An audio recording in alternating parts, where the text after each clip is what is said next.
Huh. Dummies versus Noobs. Okay. I'm gonna try it.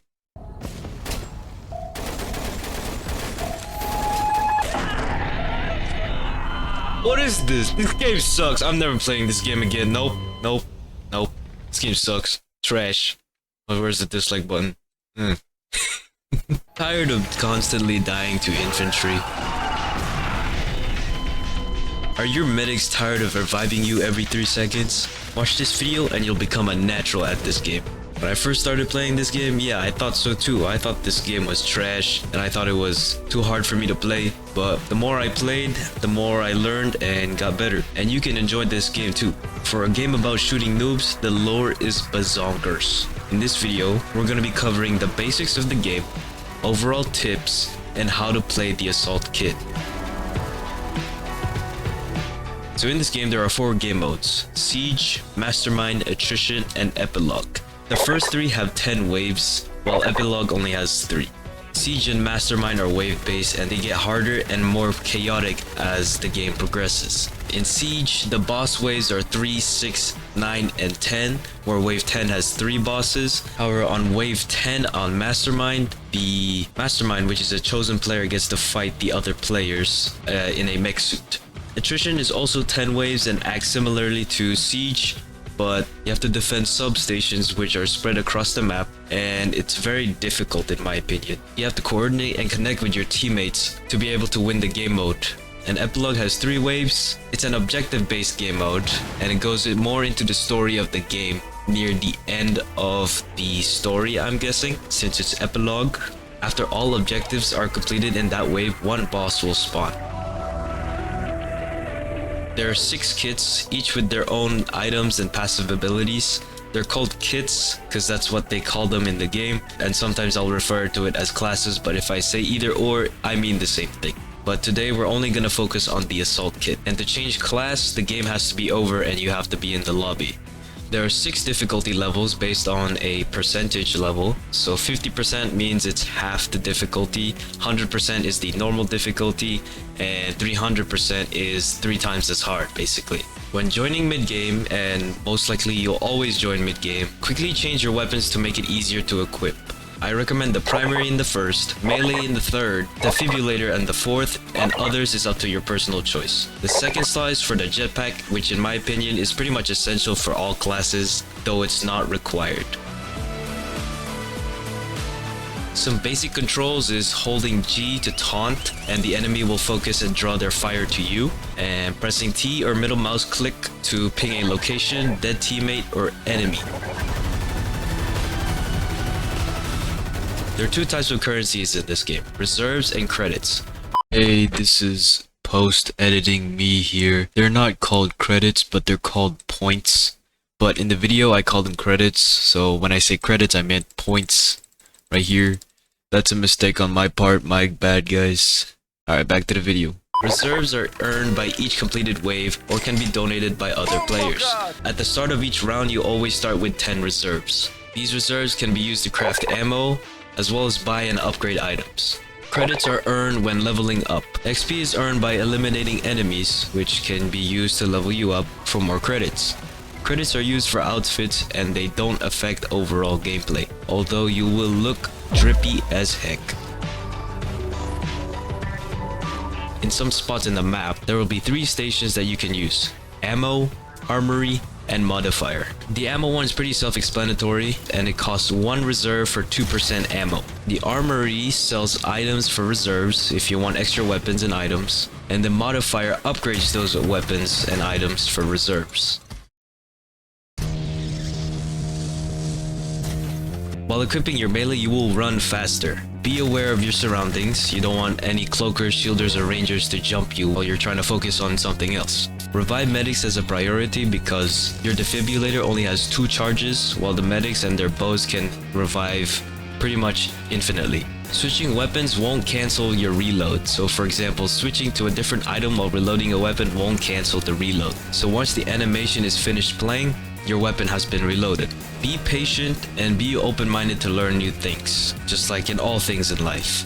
As for bosses, listen to what they say about the bosses in the intercom. Usually they give you good ways to effectively clear them out while still being able to survive. Overall, keep your distance from them because all of them can insta-kill you. Since you're the assault kit, your passive abilities are 20% faster fire rate and 50 plus health, meaning you have 150 health total. Since you have an above average health, you are able to take more damage than other kits. You can hold G to taunt to take pressure off your teammates and make the noobs draw their fire to you. You have 3 weapons: the rifle, the grenade launcher, and shovel. All kits are equipped with a defibrillator and ammo box. Your rifle is your main ranged damage dealer. You can press V to create a magazine and cost 1% ammo. Grenade launcher is hard to use since it lobs the grenades instead of a straight line. It does good damage on direct hits, but it's mostly useful in groups and in urgent situations. Your shovel is for mobility and close quarters damage. If you want to shovel noobs in the head, go do it. Go do it. The assault kit is most effective medium to short range. Use your rifle for range damage and more dangerous enemies like the cloaker, the shielder, the ranger, and the APU, and all these other ones. I recommend that you buy an upgraded jetpack for mobility and survivability. Here are the rifle upgrades. The harpoon gun. You can pick off enemies one by one by shooting a harpoon at your target, pulling them close to you so you can shovel them in the head. Bolter. You can deal massive damage with piercing bullets to fill a bar to get a detonator. You can press Q to throw a detonator up in the air, and you better throw it up in the air to shoot it out and take out groups of enemies instantly. Grenade launcher upgrades are pretty unique for niche situations, so I wouldn't recommend spending your reserves for those upgrades. So, shovel upgrades. Rallying Cry gives you passive 20% damage resistance even when not equipped. Killing noobs with this weapon will fill a bar, and once the bar is full, you can press Q to activate 50% damage resistance for every teammate. Overcharger, a sword where eliminations fill a bar, and when you press Q, you activate Overcharge, aka Invincibility. You can still be killed by these people, but using the Overcharge ability, you can make a power play for your teammates to turn the tides of the game. For bosses, the assault kit absolutely shreds them down. So now that you know some basic ones, here's some gameplay of me using all the tips and maybe even more. There's gonna be extra tips in the form of text to describe what I'm doing and how I'm thinking, so pay attention.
for a game shooting about. Hello? Okay. Dang